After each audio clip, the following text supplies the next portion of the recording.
శ్రీమద్ రామాయణము బాలకాండ 68వ సర్గ. జనక మహారాజు పంపిన దూతలు అత్యంత ప్రయాసల కోర్చి 3 దినములకు అయోధ్య చేరుకున్నారు. బయట ఉన్న ద్వారపాలకులకు మిథిలా నగరము నుండి జనక మహారాజు దూతలు వచ్చారు అని దశరథ మహారాజు గారికి మనవి చేయండి అని వర్తమానం పంపారు. అది తెలుసుకున్న దశరథుడు వారిని లోపలకు రమ్మన్నాడు. జనకుడు పంపిన దూతలు జ్ఞానవృద్ధుడు వయోవృద్ధుడు అయిన దశరథ మహారాజును చూచి వినయంతో నమస్కరించారు. ఆయనతో, మహారాజా, తమరికి జయము కలుగుగాక. మేము మిథిలాధిపతి అయిన జనక మహారాజు దూతలుగా వచ్చాము. తమరి కుశలములు కనుక్కోమని చెప్పారు.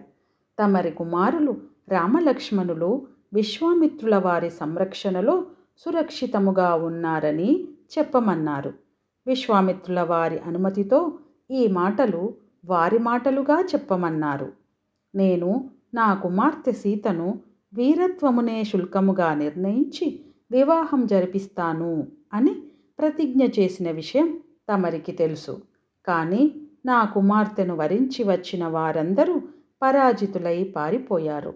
వీర్యశుల్క అయిన నా కుమార్తె సీతను తమరి కుమారుడు రాముడు తన వీరత్వంతో గెలుచుకున్నాడు.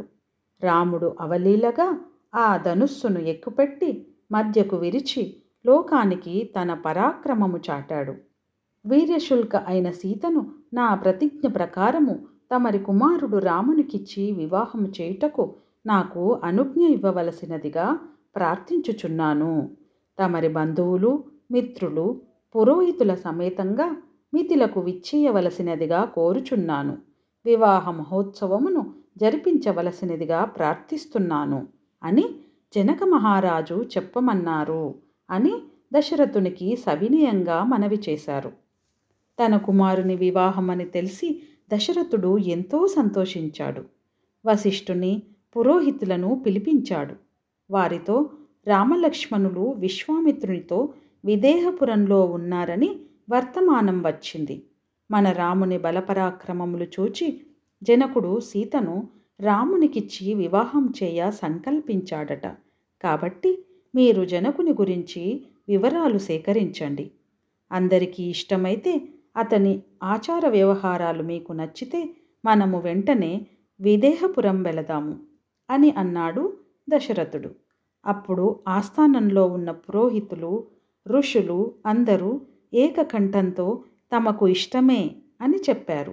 ఆ మాటలకు దశరథుడు ఎంతో సంతోషించాడు. రేపే ప్రయాణం అని నిర్ణయించాడు.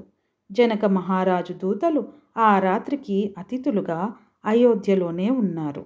ఇది శ్రీమద్ రామాయణము బాలకాండలో 68వ సర్గ సంపూర్ణము.